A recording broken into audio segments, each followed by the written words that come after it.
Hey guys, it's Amy Lee Simpson. I am coming to you today just bursting with this word. Now, I will say that the Lord gave it to me several nights ago and He has made me sit on it, which has been really excruciating for me because I'm so encouraged and excited about what this word means for the ecclesia, for the remnant, for the people that have really been pressing in and battling and tearing down strongholds and calling forth the hosts of heaven to just do things in the spirit and to just continue to work out God's greater glory days that are coming. I know that's been the theme of a lot of these words, but this word was really encouraging and the Lord finally gave me permission to release this to you today. So without further ado, I'm going to tell you this word and I'll explain a few things at the tail end of it. So don't be confused, but definitely listen back and try and, kind of dig deeper into some of the details of this, because the Lord is intentional about the way that He words things. And He's also very particular about how He lets me word things. So all of these are His words, not my words. And sometimes as a writer myself, I will try and wordsmith something and I'll think, oh, I already used that word. And He'll be like, no, give it just the way that I gave it to you. And so I'm going to give you this word from the Lord, and it's called, "The Devil's Days Are Numbered." Oh, how the enemy has overplayed his hand, and the head of the serpent is being crushed in this hour. Though like a disembodied creature still twitching with reflexes after a fatal blow, the arms and tentacles of the enemy's pawns will flail about in panic, wreaking havoc where the watchmen have left their posts. But do not fear the aftershocks, the intimidations, nor the phantom fears that will come to trample your hope. For once set in motion, the ripples of reformation cannot be stopped. For I am bringing forth a new day, fresh oil, and a cup brimming over with joy and resilience. But do not forget to keep your lamps filled. Do not forget the mantle that was long ago placed on your shoulders for such a time as this. Do not pass the buck. Do not take for granted the workers on the front, nor the intercessors warring in the secret place. Their prayers have not only laid the groundwork, but they have pushed back the dark, depraved shadows and set light to your feet and strength to your step. Like my ecclesia, a body with different parts, each of my arrows has a function and an assignment. Each bowman a target.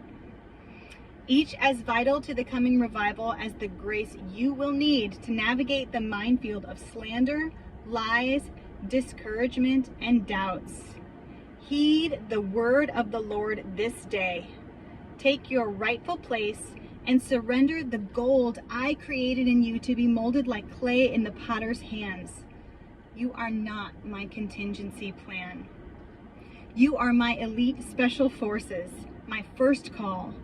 Though the shoes to fill seem large and the terrain untried and daunting to the eye, there will not be a single moment you will be ill-equipped for the victory march to the summit, for I will be with you. The soliloquy of the serpent is playing now. The brambles and thorns have been cut away.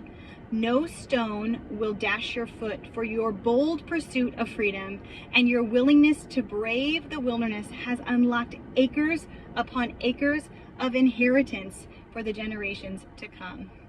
The pretenders are prowling in the brush, tempting you to turn back, yet every trap they have laid will fail. Hallelujah. Every ploy exposed, every detour overridden.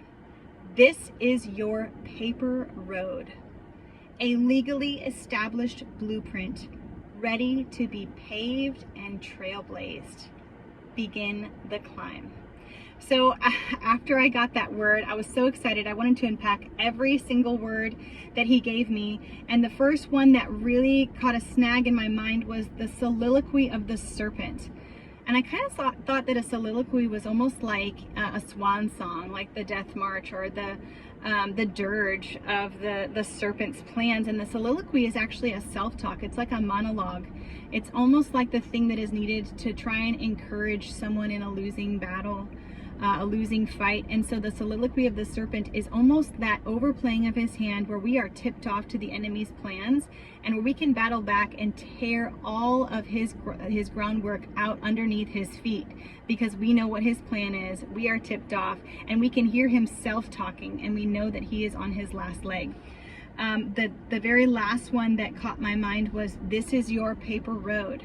I didn't know what that was, and I looked up a paper road, and a paper road is actually, like it says here in the word, a legally established blueprint that is not yet built. So this is a legal road that you would find on a city planner's layout of a city or an area. It is actually a road that is on paper before it has been paved and trailblazed in the natural. And so this is our paper road moment where God actually has legally established a place for us to walk, but there is no road there yet. And so we are meant to step onto that place and trailblaze and pioneer this walk on this paper road to see this great move of God come, because the enemy has overplayed his hand and his days are numbered.